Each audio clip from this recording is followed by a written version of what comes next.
Olá, saudações irmãos, mais uma vez estamos aqui para a gente debater e conversar um pouquinho sobre a Palavra de Deus. E hoje tem um assunto bem interessante, porque daí a gente vai entrando em outros aspectos da mensagem, né? Hoje vamos falar um pouquinho sobre sinceridade, né, e honestidade. A gente vai entrar nessa parte aí que está mais para dentro do caráter da pessoa, né? Nós estamos fazendo aqui uma conjunção, né, das informações. Eu digo assim, o nosso caráter a gente não vai levar daqui, né? O que precisa ser levado aqui é um caráter que foi santificado à imagem do caráter de Cristo, Filho de Deus, certo? Então, assim, o que podemos trabalhar um pouquinho nessa questão, né? Eu sugiro que a gente entenda assim, que há um alto grau de importância e relevância em aprender sinceridade com Deus, ok?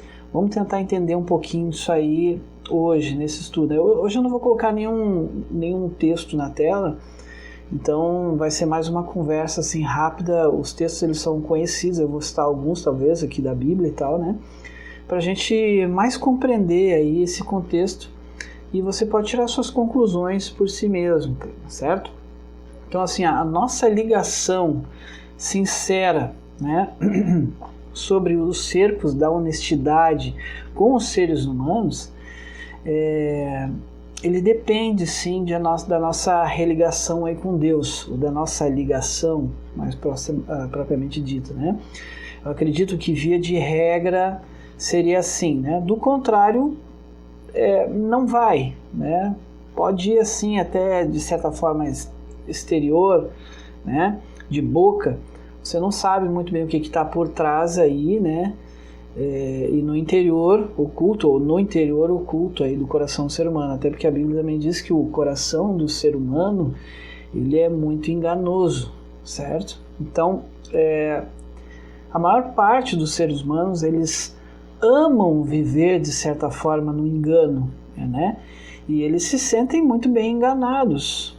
Não é difícil você perceber hoje nas sociedades, né? E enganando a si mesmas também. Na maior parte do tempo, o povo gosta de viver enganado e se enganando a si mesmos. Quando elas ouvem a verdade, elas ficam literalmente chocadas. E elas não conseguem viver com aquele parâmetro de verdade, né? Então vamos dizer assim, é um paradigma, um enigma no ser humano. Por que ele prefere ouvir mentiras e viver enganado, viver sendo enganado e enganando a si mesmo? Eu fui uma pessoa também que, por muito tempo, eu tenho facilidade para acreditar às vezes nas pessoas. E às vezes a gente é enganado, não percebe, quando vê já passou, você descobre do pior jeito possível que a pessoa te enganou. E é triste, a gente tem um sentimento muito ruim quando é enganado. E a gente não quer acreditar que realmente aquela pessoa esteja fazendo aquilo com a gente.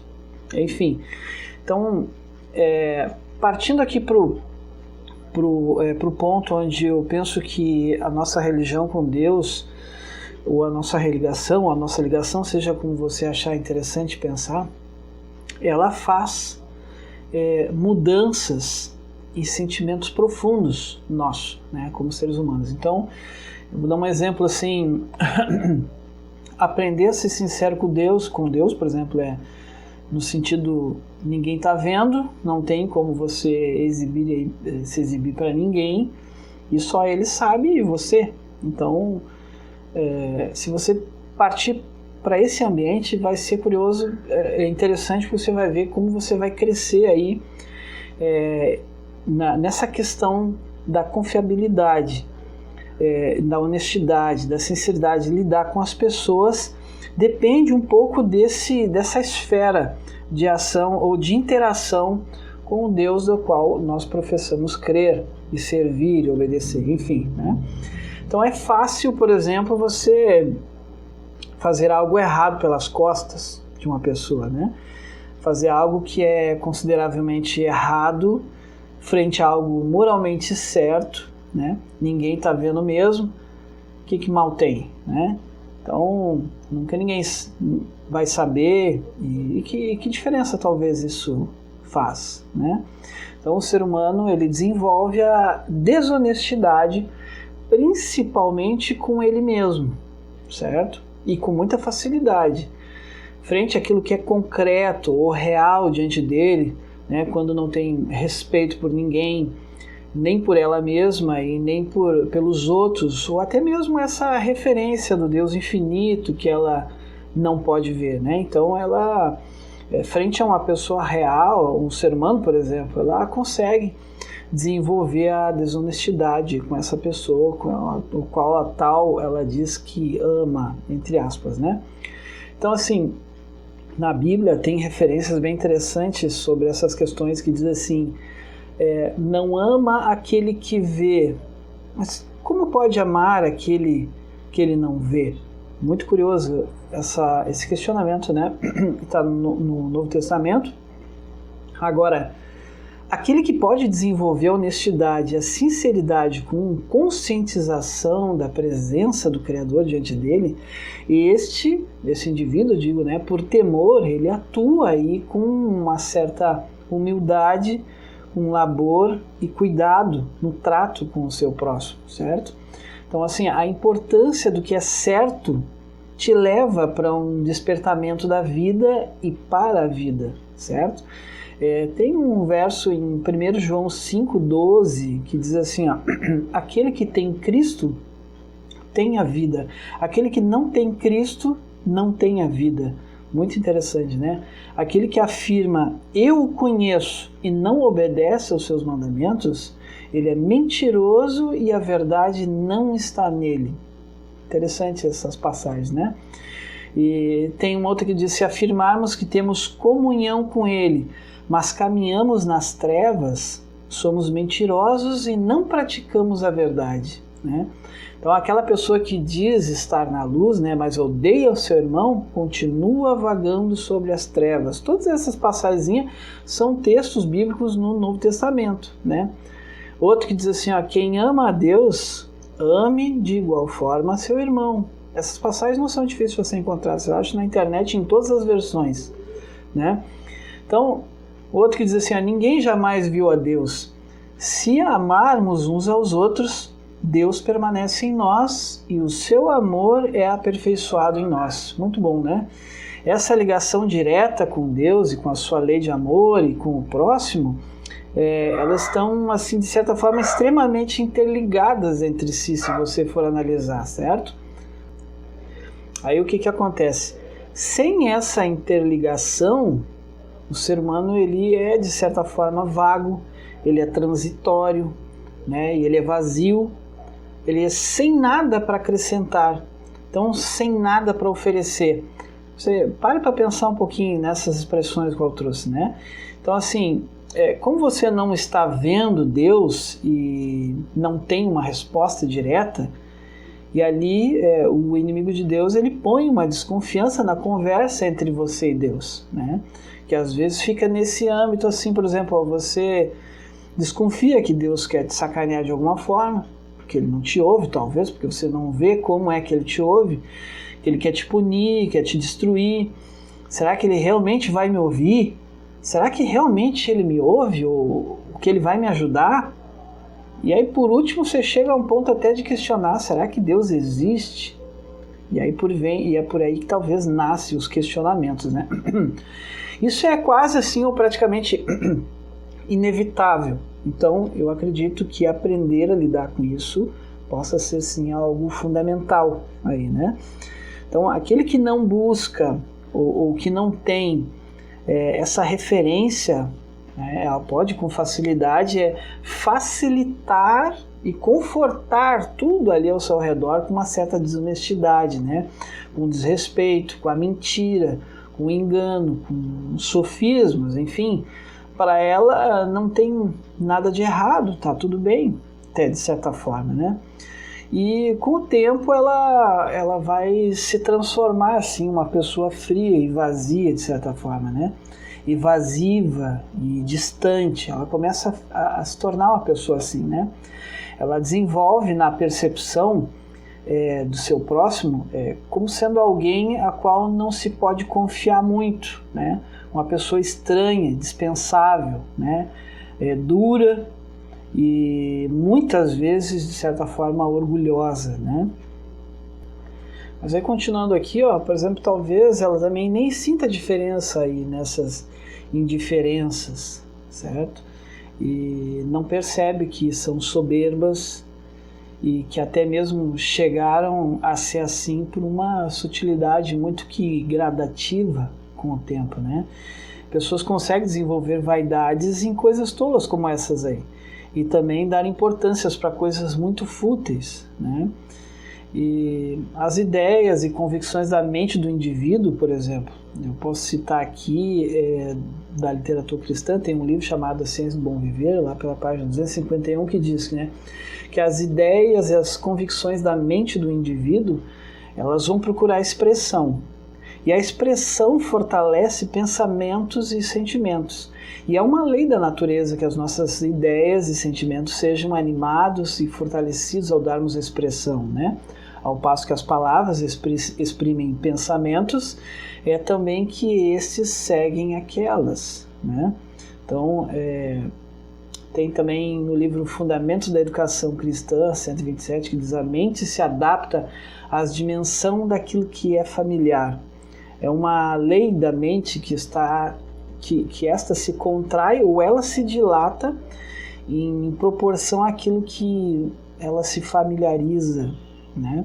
Então a mente adapta-se àquilo que lhe ocupa o pensamento, né? É lei do espírito adaptar-se ele gradualmente aos assuntos do que é ensinado a ocupar-se.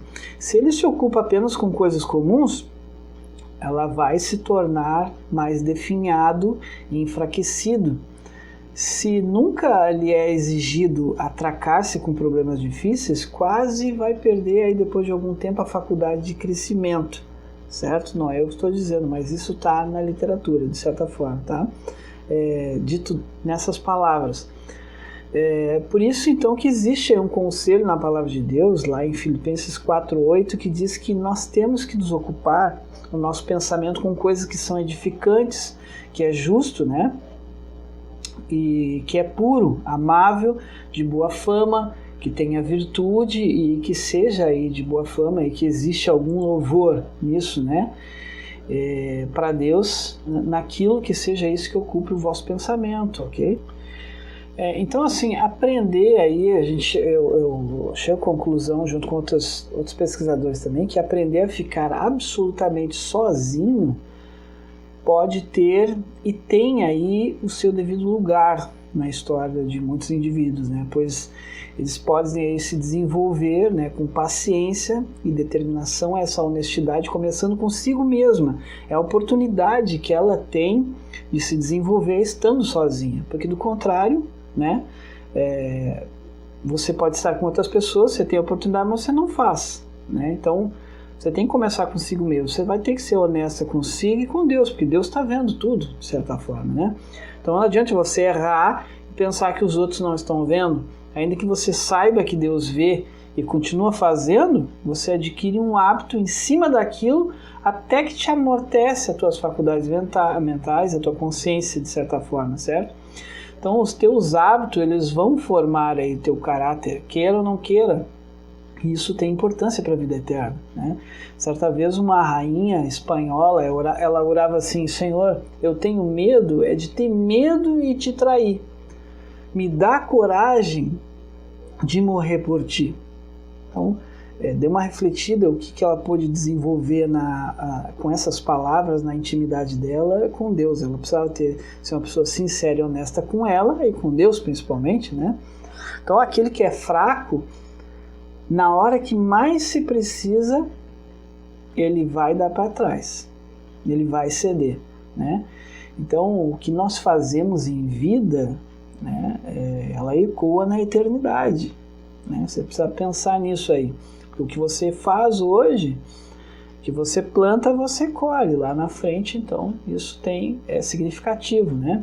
Hoje as pessoas matam as outras, por exemplo, né, por diversos interesses. E não sentem nada, não sentem penas dela, nem dó. São frias, se elas estiverem diante de uma situação em que a justiça vai ser feita em favor daquelas pela qual ela fez tanto mal, elas vão sofrer pelo medo da morte em si, né? E do que a justiça vai lhe tirar pela dor que vai causar o que está causando. Ela pode chorar, se desesperar, se espernear, vamos dizer assim na linguagem popular, né? Pela opressão que essa justiça vai causar, né? Ou está causando, mas não é por fruto de um arrependimento em si, proveniente de uma conscientização assim do erro que ela cometeu, né? Essas pessoas, elas lamentam o sofrimento e não o próprio pecado em si, né? O erro que cometeram. Do contrário, seria outra coisa, o mal cessaria ali, você entende? Então, pessoas se assustam com o fato de alguém ter descoberto ela, né? Elas ficam envergonhadas, ela foi descoberta, certo? Então, a força que atua na conscientização do erro dela é o arrependimento. E isso vai levar ela a não fazer mais. Então, se vivermos aí em função, de certa forma, da eternidade, dificilmente alguém ou algo aí pode com você, de certa forma, né? Pode até algo assim fisicamente, vamos filosofar um pouco, né? Financeiramente. Poucas palavras aí bastam para bom entendedor aí, com relação ao que eu estou falando, né? Então, lhe enganar assim em profundidade deve ser bem difícil, pelo menos assim de maneira permanente, ok? Pode até te enganar ali 1 ou 2 vezes, enfim, mas depois você volta, amigo. Você conhece a verdade, você entende? Você está inteirado do assunto, você volta, né? Se fizermos o que é errado só porque os outros não estão vendo ou sabendo, o mal, aí de certa forma, vai reclamar essa ação ali na frente e certamente você não terá lugar na eternidade. Eu me arrisco a dizer dessa forma, né? Religião, ele tem aí o seu grau de importância, mas a questão certa também nesse aspecto é saber o que é religião, né? Tem cada coisa por aí que até Deus duvida, né? Nem tudo que dizem por aí é religião, né? Ou que seja bom também, né? Agora, o institucional, por exemplo, hoje ele está muito deturpado e corrompido para que você possa dar confiança cega para uma instituição religiosa, às vezes, né? Tem quem queira ficar sozinho para se dedicar a Deus nas instituições, né? Que a família, a mulher e as crianças podem ser prejudiciais na caminhada. Tem quem pense assim, né? Quem quer ser discípulo de Cristo nessa obra, eles até podem aí te atrapalhar, né? Mas em meio às instituições pode ser até muito pior e o indivíduo está até bem por fora da magnitude de tudo isso aí, né? Você vai ter um chefe, então, enfim, entenda aí como você quiser, né? Até para ter opinião hoje é mais fácil. E a não ter opinião, será que é mais fácil, né? Então, me chama muito a atenção o lance da conscientização. A pessoa precisa estar consciente da situação, da circunstância e tal, né? Agora, fundamental é desenvolver, então, a honestidade autêntica, onde você faz o que é certo, mesmo sem interesse pessoal. Você sabe que Deus está vendo, mas ainda assim o que mais importa é fazer o que é certo pelo princípio do bem que ali se desenvolve e se alastra, não só porque Deus está vendo e porque é bom fazer o bem e o que é certo, e que isso vai agradar pelo princípio de amor a Deus, aquele que não se vê, certo? Então, quando somos sinceros com Deus, desenvolvemos aí também a sinceridade com o nosso próximo, com autenticidade. Mas, sinceramente, honestidade de bom caráter, com quem além de Deus você acha que pode obter, né? É na aparência e não na realidade que o mal é bem sucedido. Já é bem dito um livro intitulado Educação, na página 108, que diz, né? O menino vadio que foge da escola, o jovem preguiçoso em seus estudos, o caixeiro lá, o aprendiz que deixa de servir aos interesses do seu patrão, o homem que em qualquer negócio ou profissão ele é infiel para com as suas mais altas responsabilidades, pode a ele lisonjear-se de que esteja a adquirir vantagens enquanto o mal estiver oculto, né? Então, de fato, nada ganha com isso. Antes, se está defraudando o próprio a si próprio, né? A ceifa da vida é o caráter, e é este que determina o destino tanto para esta como para a vida futura, certo? Você vai encontrar essas palavras no livro Educação, página 108, 109, por ali, de 1903. Então a colheita, ela testifica dessa semeadura, né?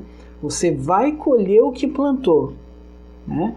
Então, encerrando com essas palavras abaixo, eu deixo assim, ó, quando muito, você ainda vai se deparar com este conhecimento que está na Palavra de Deus, lá em Eclesiastes 11, 9 e 10, que diz assim: alegra-te, ó jovem, na tua juventude, e recreie-se o teu coração nos dias da tua mocidade, e anda nos caminhos do teu coração, e pelas vistas dos teus olhos. Sabe, porém, que por todas essas coisas te trará Deus a juízo. Ok? Portanto, remove a angústia do teu coração e retire o mal da tua carne, porque a adolescência e a juventude são tudo vaidades, certo? Lá em Eclesiastes 11, de 9 a 10. E para encerrar o último versículo, diz lá em Eclesiastes, no capítulo 12, no verso 13 a 14, vamos ouvir a conclusão de todas as questões, de toda a questão. Em suma, né, tudo é: teme a Deus e guarda os seus mandamentos, porque isto é o dever de todo homem, porque Deus há de trazer toda a obra a juízo, com cada coisa secreta, quer seja boa, quer seja má. Certo, meu querido? Então, assim, ó, com sinceridade e honestidade, é melhor você aprender com Deus. Você tem que ser sincero e alerta, né? Sincero e honesto com Ele, porque ninguém está vendo, mas Ele está vendo. Então, você praticando com aquele que você não está vendo, é mais fácil de você executar na prática com aquele que você vê. Porque, do contrário, você também não ama o ser humano para o qual você está fazendo a tal falcatrua. Você não age de acordo, finge uma coisa com a pessoa porque ela não sabe, né? Então você não se importa, e já não se importa nem com Deus mesmo. Então, tipo assim, não interessa se ele vê, se Deus não vê. Tempo essa pessoa vai mostrando aí, né, o caráter dela, e ela vai logicamente se afastando, vai ser uma pessoa mais evasiva, mais distante. Você vê que ela tem atitudes estranhas, enfim. Mas confiável mesmo você vai se tornar quando você adquirir dentro desse ambiente aí uma estrutura de comportamento e de sentimento e de, né, mais propriamente de comportamento, quando você está dentro desse ambiente com Deus, certo? Sabendo que Deus está ali, você precisa saber que Ele está presente diante de ti na tua vida, e é com Ele que você vai ter que praticar, porque Ele está vendo, meu amigo, você não tem como fugir dele, certo? Aonde tu te esconde, lá Ele está, já diz assim na palavra de Deus também. Então, que adianta de fazer errado pelas costas dos outros, sendo que Deus está vendo? Se é que você se importa com o que Deus vê do que você faz, né? Mas enfim, essa é o ponto que eu gostaria de chegar. Melhor forma de praticar honestidade com sinceridade é com Deus. E é assim que na prática você vai conseguir executar com o seu próximo. Então pode ver que Deus, lei e ser humano é aquele triângulo, é você, Deus e a sua lei. É você, Deus e o próximo, certo? Esses três estão sempre juntos, quer dizer, quando você tem uma conexão com a lei dele, que você, para amar Deus, você precisa guardar os seus mandamentos, logicamente, quando você está com essa interação em dia, você consegue interagir com o seu próximo ali. Então, quando você não está interagindo bem com Deus por causa da lei dele, logicamente você não vai interagir bem com o ser humano, com o seu próximo. Entende? Isso já identifica de cara que você está com a ruptura aí nesse processo aqui, né, dessa comunicação entre os três, né? Mas se você estiver aí entendendo que Deus vê assim, ó, se tu me amas, guarda meus mandamentos, então beleza, você vai começar a trabalhar isso aqui, que vai ser difícil, mas você vai conseguir, porque na prática diária da comunicação com Deus, você vai achar esse caminho. É lógico que quando você está bem com Deus, você está naquele caminho ali, aquele desfecho, você encontra o teu caminho com o teu próximo, que começa com Deus e com a lei dele, e em seguida já vem o próximo, certo? Dê uma refletida nisso, pense, porque eu acredito que é um caminho fantástico para encontrar a segurança do teu caminho na eternidade, certo, meu irmão? Você tem aí, enfim, uma boa noite, fique com Deus e a gente se encontra numa próxima oportunidade. Amém.